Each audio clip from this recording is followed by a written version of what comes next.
at NJ Medical College, Jamshedpur. I am basically going to share you some of my experiences and the problems that I faced during my preparation. And why am I sharing this with you? Because you are going to interact with students and you can guide them better. If you understand what are the problems I faced, so you're going to tell them and guide them in a better way. Because इस phase में क्या होता है ना कि हमें factual information के साथ साथ इमोशनल सपोर्ट की भी बहुत ज़्यादा ज़रूरत होती है, क्योंकि नीट एक एक्चुअली बहुत लंबा प्रिपरेशन जोन हो जाता है, 2 साल, और कुछ लोग जो ड्रॉप्स लेते हैं उनके लिए तो 3 साल 4 साल का भी फेज हो जाता है. तो उस पूरे के पूरे फेज में सालों साल इमोशनल अनस्टेबिलिटी काफ़ी डेवलप हो जाती है. तो इसीलिए I am gonna share these things with you ताकि आप जा करके स्टूडेंट्स को अच्छे से गाइड कर सकें. तो yeah, there were 3 basic mantras that I followed that helped me clearing my NEET exams. First was effective learning, consistency, and solving MCQs on a daily basis. Effective learning की अगर हम लोग बात करें तो पहली बात स्टूडेंट्स को ये समझ में नहीं आता है कि हमें कितना पढ़ना है और कहाँ से पढ़ना है. ओके, स्टूडेंट्स क्या करते हैं ना कि बहुत सारे मल्टीपल रिसोर्सेज फॉलो करने लगते हैं and they completely neglect NCERT, जबकि लेटेस्ट नीट पैटर्न अगर हम देखें तो वो बहुत हद तक इनफैक्ट कम्प्लीटली NCERT बेस्ड हो चुका है. ओके, बट स्टूडेंट्स इतना ज़्यादा मल्टीपल रिसोर्सेज फॉलो करने लगते हैं कि वो by the end of the phase जब एग्जाम्स करीब आ जाता है तो वो इतना सैचुरेट हो जाते हैं. लाइक मेरे साथ हुआ, मैं 11th-12th में थी, मैं इतना ज़्यादा मॉड्यूल्स पढ़ती थी कि by the end of the time जब मेरा एग्ज़ाम्स करीब आया तो मैं इतना ज़्यादा सैचुरेट हो गई थी कि मेरे को NCERT भी याद नहीं थी. जबकि हमारे कोचिंग के जो टीचर्स थे वो हमें बोलते थे कि हम लोग इतना ज़्यादा इसलिए पढ़ा देते हैं ना कि कम से कम तुम्हें NCERT के इन्फॉर्मेशन याद रहें. बट वो सब पे वर्क करेगा इम्पॉर्टेंट नहीं है, क्योंकि हर स्टूडेंट का माइंडसेट अलग होता है. वो चीज़ टॉपर्स के साथ वर्क कर जाएगा क्योंकि वो ज़्यादा इन्फॉर्मेशन रिटेन कर सकते हैं, but most of the students जो होते हैं वो एवरेज हैं, वो एवरेज स्टूडेंट्स पे वर्क नहीं करेगा. इसीलिए कहते हैं ना कि 4 किताब को एक बार पढ़ने से अच्छा है कि एक किताब को 4 बार पढ़नी चाहिए. ठीक है, तो जब मैंने ड्रॉप लिया तो I started reading NCERT and I limited my resources. तो NCERT को आई रेड अराउंड 6 से 7 बार एक किताब को and it actually gave me results. तो इसीलिए रिसोर्स को लिमिट करना बहुत ज़्यादा इम्पॉर्टेंट है. सेकेंडली आई थिंक एक तो हो गया नोइंग व्हाट टू स्टडी. या सेकेंड है आपका understanding the concept. Most of the students okay what they do कि वो कॉन्सेप्ट रट लेते हैं. ठीक है, एंड रटिंग द कॉन्सेप्ट से कॉन्सेप्चुअल क्वेश्चन नहीं सॉल्व होंगे. ठीक है, which will lead to negative marking and decline in their results and rank. ठीक है, तो कॉन्सेप्ट को अंडरस्टैंड करना बहुत इंपॉर्टेंट है. अभी से अगर जैसे 11th में है तो अगर हम अपने आप को इस हैबिट में डालेंगे कि हम एक अंडरस्टैंडिंग स्टडी करें rather than just mugging up, okay, तो वो आई थिंक हमें बेटर रिजल्ट दे सकता है. Second was following the latest question pattern and sticking to the syllabus. जैसे कि अब 2017-18 onwards NEET completely NCERT based हो चुका है. जितने भी फैक्ट्स, कई बार क्या होता है ना कि एग्जाम्पल्स और NCERT एग्जाम्पलर्स जो होते हैं वो एग्जैक्ट कॉपी करके जाते हैं. Like I remember in the year 2021 there were 24 direct questions from NEET and 24 into 4 that is 96. Imagine 96 marks. अगर कोई उसको करके जाता है, ठीक है, तो they can easily score at least those 96 marks, right.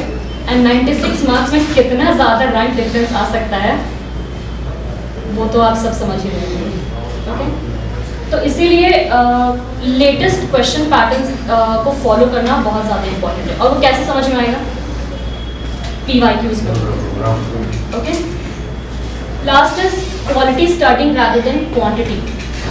Like I said कि 4 किताब को एक बार पढ़ने से अच्छा है एक किताब को 4 बार पढ़ी जाए. ठीक है, और revision, revision is very very important. Quality study इसलिए हम लोग लाइक जब मैं क्लास लेती हूँ स्टूडेंट्स की यहाँ, ठीक है, आई एक्चुअली सजेस्ट देम कि तुम अपने रिसोर्स लिमिट करके तुम जितना ज़्यादा एक चीज़ को रिवाइज कर सकते हो करो, क्योंकि रिविजन जितना बार तुम रिवाइज करोगे उतना ज़्यादा वो तुम्हें रिटेन रहेगा, ठीक है। इंस्टेड के ये वाला रिविजन स्किप कर, स्टूडेंट्स रिविजन बहुत स्किप करते हैं, we all agree with that. इसको स्किप कर देते हैं, वो भी पढ़ लेते हैं, वो भी पढ़ लेते हैं। तो क्वांटिटी इंक्रीज करने से सिलेक्शन नहीं होता है, जो तुम पढ़ रहे हो उसकी क्वालिटी इंप्रूव करने से तुम्हारा सिलेक्शन होता है, okay. Next is consistency. Students में कंसिस्टेंसी सबसे ज़्यादा कमी होती है। आज मैं पढ़ ले रही हूँ 15 घंटा, कल मैं पढ़ूंगी 4 घंटा, परसों मैं पढ़ूंगी, एग्री? एंड ये मोस्ट ऑफ द स्टूडेंट्स करते हैं, ठीक है, क्योंकि कंसिस्टेंसी डेवलप करने के लिए हमें बहुत डिसिप्लिन एंड मोटिवेशन की ज़रूरत होती है। एंड डिसिप्लिन तो क्या है, डिसिप्लिन तो इनकलकेट करना बहुत इंपॉर्टेंट है। एंड रही बात मोटिवेशन की, लाइक मैं जब अपने फेज में थी तो मुझे कंसिस्टेंसी मेंटेन करने के लिए बहुत ज़्यादा मोटिवेशन की ज़रूरत पड़ती। तो I had a mentor who is actually doing his surgery in orthopaedics, तो he used to guide me a lot. तो मैं उनमें देखती थी कि हाँ, he is living my dream career, ठीक है। तो उससे मुझे बहुत मोटिवेशन आता था and that help me maintain my consistency. तो इसी तरह से जैसे इस इंस्टीट्यूट में वी आर मेडिकोस एंड हम लोग स्टूडेंट्स को पढ़ाते हैं, ठीक है, तो they actually see themselves in us.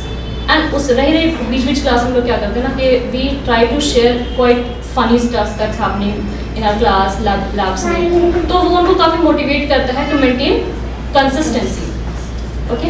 And यहाँ पे लाइक जो हम लोग प्रैक्टिस पेपर बनाते हैं, ठीक है, we try to incorporate PYQs in them and NEET examples problem हो गया and most of the NCERT based questions, ताकि स्टूडेंट्स उसमें अच्छे से उस चीज़ को प्रैक्टिस कर सकें। And last as I said, emotional support. Students को इस फेज में इमोशनल सपोर्ट की सबसे ज़्यादा ज़रूरत होती है। And like I have been in that shoe, मुझे पता है कि हाँ, जो मेरा ड्रॉप ईयर्स था एंड जब मैं 11th-12th में थी तो कितना ज़्यादा इमोशनली डिक्लाइन हो रही थी। Like there was a teacher who said कि तुम लोग को अभी समझ में नहीं आ रहा जब तुम लोग 11th, ठीक है, जब तुम्हारा 12th हो जाएगा and you will see your classmates के हाँ उनका कहीं सिलेक्शन हो गया, तुम्हारा नहीं हुआ है। एंड जैसे जैसे तुम्हारा नंबर ऑफ ड्रॉप ईयर्स बढ़ेगा ना, तब तुमको पता चलेगा कि हाँ कितना ज़्यादा अनस्टेबिलिटी फील होता है उस वक्त। तो इसीलिए स्टूडेंट्स को इस फेज में इमोशनल स्टेबिलिटी, इमोशनल सपोर्ट, एक मेंटोर की सबसे ज़्यादा ज़रूरत होती है, तो वो प्रोवाइड करना बहुत इंपॉर्टेंट है। Then MCQ solving. MCQ solving पे हम लोग इसलिए इतना एक्सरसाइज करते हैं क्योंकि बहुत सारे स्टूडेंट्स क्या करते हैं कि वो पढ़ लेंगे चैप्टर, बट MCQ काफ़ी नेगलेक्ट करते हैं। या तो वो limited number of question solve करेंगे या फिर वो करेंगे ही, स्किप कर देते हैं, नेक्स्ट चैप्टर पढ़ लेते हैं, या फिर कुछ होते हैं ना कि कॉन्सेप्ट ये तो इजी कॉन्सेप्ट है, इसको छोड़ देते हैं, दूसरे में चल जाते हैं, काफ़ी ज़्यादा नेग्लिजेंस होता है। बट एक्चुअली MCQ प्रैक्टिस करने से क्या होता है ना कि आपकी एक्यूरेसी काफ़ी इंक्रीज होती है, एक्यूरेसी इंक्रीज होगी। और नीट में टाइम लिमिट है, अगर आप एक क्वेश्चंस को अगर आप 10 to 20 सेकेंड्स में अगर आप नहीं सॉल्व कर रहे हैं तो फिर आपको काफ़ी प्रॉब्लम हो जाएगी। तो आपकी स्पीड लिमिट इंक्रीज होती है एंड साथ साथ आपका कॉन्सेप्ट भी बेटर समझ में आता है जब आप क्वेश्चन सॉल्व करते हैं तो, ठीक है। तो इसीलिए हम लोग एम्फसाइज करते हैं कि that you must solve PYQs अगर आप सॉल्व करेंगे तो आपको पता चलेगा कि नीट कौन कौन से कॉन्सेप्ट पे ज़्यादा फोकस कर रहा है, right.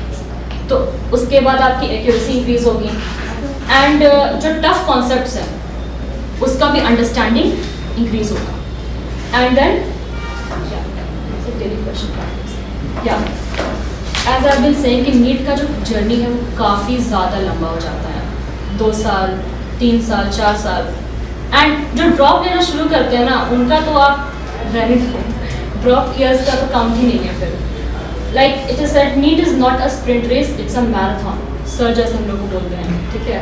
It's a study pace will help you reach your end goal. NEET में अगर हम लोग स्टार्टिंग से ही एक स्टडी पेस बना करके अगर हम लोग चलते हैं, ठीक है, डेली रिविजन्स हो गए, डेली क्वेश्चन प्रैक्टिसेस हो गए, तो वो एंड ऑफ द ईयर मेरे को उतना बर्डन नहीं करेगा जितना अगर मैं नीट से 3 महीना पहले मैं जाग रही हूँ और मुझे रियलाइज हो कि हाँ मुझे एग्ज़ाम देना है और फिर मैं सोचूं कि हाँ 15-15 घंटे पढ़ करके अब एग्ज़ाम क्लियर हो जाए, तो वो नहीं होने वाला है, ठीक है। तो इसलिए स्टूडेंट्स में अवेयरनेस देना बहुत ज़्यादा इंपॉर्टेंट है कि या आपको डेली स्टडीज़ करनी है, आपको क्वेश्चन सॉल्व करने हैं, ये सब उनमें इनकलकेट करना बहुत ज़्यादा इम्पोर्टेंट है।